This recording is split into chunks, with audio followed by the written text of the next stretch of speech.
Hey, what's up today? It's Champ. Welcome again to my channel.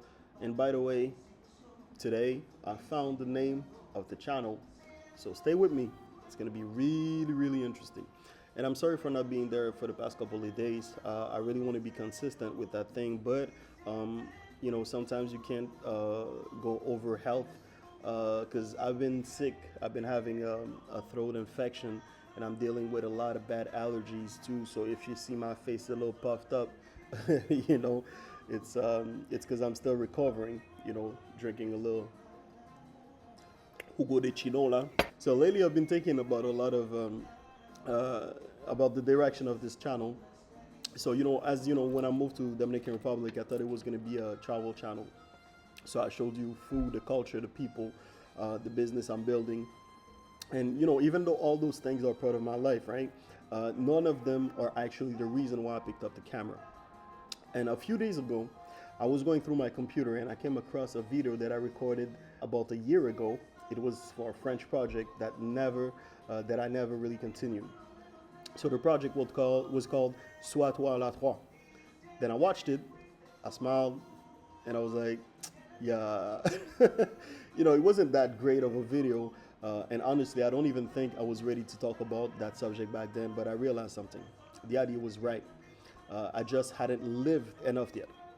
So today, I think I finally understand what I was trying to say at that moment. So I'm bringing it back. In English, I'm going to call it B3. So B3 is based on a simple idea. I believe that every human should continuously grow in three areas. First of all, your body. Second, your emotions. And third, your mind. Because if one of these fall apart, eventually the other two will follow. I know that because that's exactly what happened to me. So about a year ago, 2 years ago about, my life wasn't really where I wanted to be because physically I was gaining a lot of weight. I stopped training constantly. I was smoking, drinking a lot of alcohol, a lot more than I should have. So mentally, things weren't going well either. I was dealing with anxiety, depression. I was trying to understand why I thought the way I did, why I reacted the way I did. And emotionally, I was in a relationship that became really unhealthy. It's not because one person was good and the other one was bad. We both had developed patterns that kept hurting each other. One unhealthy behavior created another, then another one, and another one, until I felt like I wasn't really living intentionally anymore. I was just reacting. So at some point, I realized something. I couldn't keep trying to fix one part of my life while completely neglecting the two others. So I made a decision.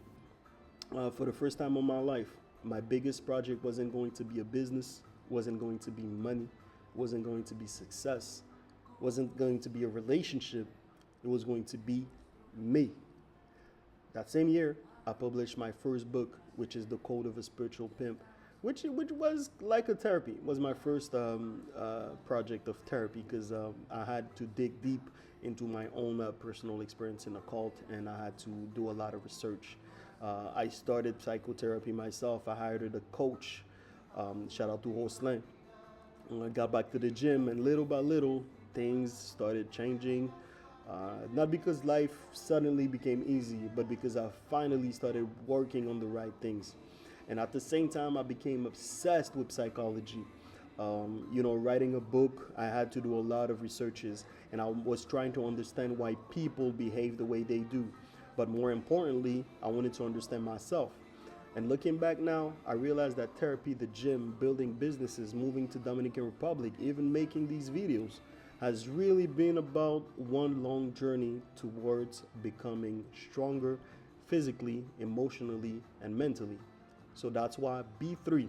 It's not a travel channel or a self-help channel, motivational channel. It's simply a place that I'm documenting my journey. And today, I want to share something that I've been thinking about lately. I think about becoming yourself. And becoming yourself comes with a great price. It's not a financial price, it's a personal price. And the first cost will always be disappointing people. So one of the biggest things I've worked on in therapy that I've been learning lately was how to set my boundaries. If you know me personally, you probably know that hasn't always been easy for me. setting boundaries, trying to be myself. Just to give you an example, lately, I was talking to somebody, and that person was asking me some personal information. And if it was me, maybe a year ago, I would gladly give out the information and be like, okay, this is this, that. But at that moment, I felt uncomfortable. I was like, why is he trying to get that personal information from me? And I felt like this was crossing my boundary because I ain't trying to give out all sort of information about myself and some things I'm not really comfortable sharing with some people. So I told him, "Why are you trying to get that information?" Then he was like, "Oh, it's just trying to understand, blah blah." I'm like, "Yeah, but I don't feel comfortable giving out that information." And again, when you act in that way, some people might feel offended, might feel disappointed. But the thing is that if you keep trying to please people, if you keep trying to act the way that people want you to react, and it's contrary to what you really believe, at the end of the day, you're the one who's going to become bitter. You're the one who's going to keep being frustrated and violated in your own limits. Another example, if for example you're coming to my house and I ask you kindly, I'll be like, "Oh, can you please remove your shoes?" And the person's like, "I'm not gonna remove my shoes or whatever. I don't feel like it." Yeah, so it happened to me not too long ago, and I'm gonna tell you how I felt. That person came to my house and he kept his shoes, you know, and I was frustrated because I told him to remove his shoes. He kept them. Walking inside, and I was like, "Yo, remove your shoes." And he was like, "Don't worry, you're gonna pass. You're gonna clean afterwards. It's all good, whatever." I'm like, "What?" So you're coming to my house, not removing your shoes. And at that time, I didn't really set my boundaries. I didn't really like put my foot on the ground to be like, "Yo, you're gonna remove your shoes." I just let it slide. But letting it slide, even till this day, that's something that happens 2 months ago, and even till this day, I still feel violated in my limits because I felt disrespected. And what's funny is that the same person, he did another thing and another thing that came to a point that he did something that was really, really bad to me, that was disrespectful, right? So that's another story. But just to give you an example, that when you let people cross your boundaries, sometimes they're just trying to test your limits. And when they see that the limits is easily crossable, they keep going, keep going, keep going until you feel totally disrespected in your own boundaries. And this is not a video about setting boundaries, but I'm gonna give you a really example because I feel like this is something that a lot of people struggle with. Um, your boundaries can be boundaries about your own beliefs, your own values, your own thoughts. Because sometimes you express your opinion, and your opinion, you're entitled to your own opinion. But sometimes people are gonna look at you and be like, "Oh, what do you think that way? This is wrong. You couldn't burn. You couldn't do this. You couldn't do that." And then you're like, "Damn, you feel bad because you're shit." Okay, maybe my opinion isn't valid. Maybe I have the wrong train of thoughts. But setting boundaries is about setting your mental boundaries as well. You have the sovereignty of mind, of thought, of opinion.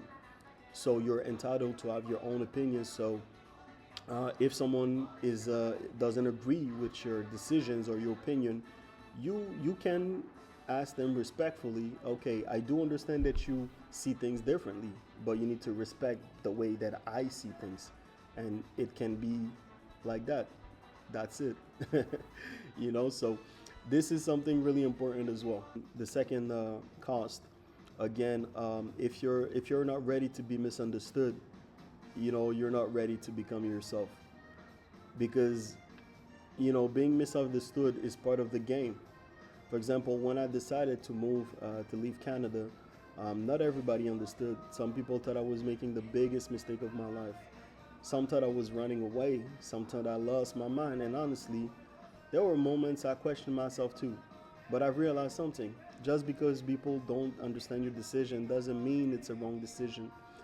The more intentional your life becomes, the fewer people will understand it. And that's okay. You don't need everyone to understand you. You only need the people who genuinely want the best for you. That took me a long time to accept. And the third cost is letting go of things that won't help you, that once helped you survive. For me, alcohol became one of these things. Not because I love drinking that much, but because for a few hours, I didn't have to think, I didn't have to feel. I could just disconnect. But the problem is, tomorrow always comes. And whatever I was avoiding was still waiting for me in the morning. And I think that's what most unhealthy coping mechanisms do. They don't heal the wound, they simply postpone the conversation until one day the coping mechanism becomes the problem. Whether it's the alcohol, the food, unhealthy habits, work, social media, pornography, shopping, spending, whatever it is. It usually starts as a protection, but eventually it becomes a prison. And letting go of these things are so hard, not because they're good for you, but because they become familiar. People often say they want to change, but what they really want is changing without losing. Unfortunately, that doesn't work that way. Every meaningful transformation requires giving up something up. Sometimes it's comfort, certainty, relationships, old habits. Sometimes it's an old version of yourself.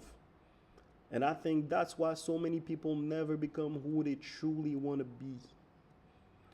Not because they don't want to, but because they're unwilling to pay the price of disappointing people, the price of being misunderstood, the price of letting go of old habits that made them feel safe.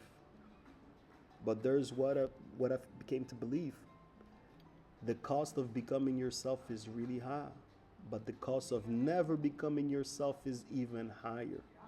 So, this is B3. Not because I have figured out everything, because I don't. I'm still learning.